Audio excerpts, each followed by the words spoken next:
Welcome to our channel. Today we how to create a sponsorship agreement with SportsNetworking, complete guide step by step clearly.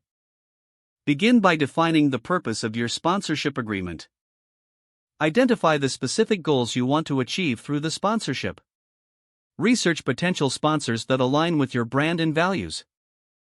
Create a list of potential sponsors to approach for the agreement. Develop a proposal highlighting the benefits of sponsorship for both parties. Include details about your audience demographics and engagement levels in the proposal.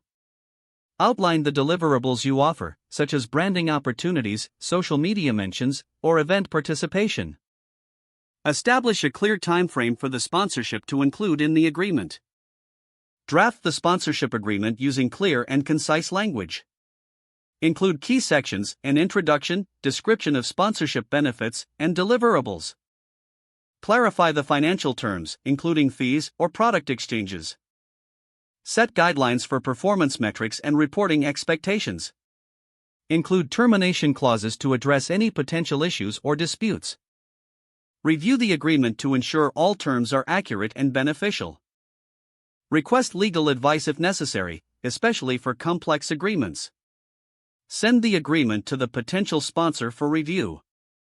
Be open to negotiations and adjustments based on feedback received. Once both parties agree, arrange to sign the agreement. Keep a copy of the signed agreement for your records. Begin the execution of the sponsorship as outlined in the agreement. Regularly communicate with the sponsor to provide updates and gather feedback. Evaluate the effectiveness of the sponsorship at the end of the term. Consider extending or renewing the agreement based on mutual success. Maintain a good relationship with the sponsor for future collaborations.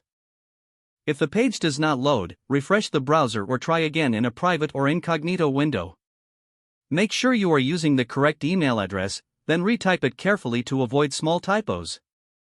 If your password is not accepted, use the reset option and create a new strong password you can remember. Check your spam folder for verification or security emails, then complete any requested confirmation steps. Don't forget to like this video and subscribe to our channel for more step-by-step tech guides.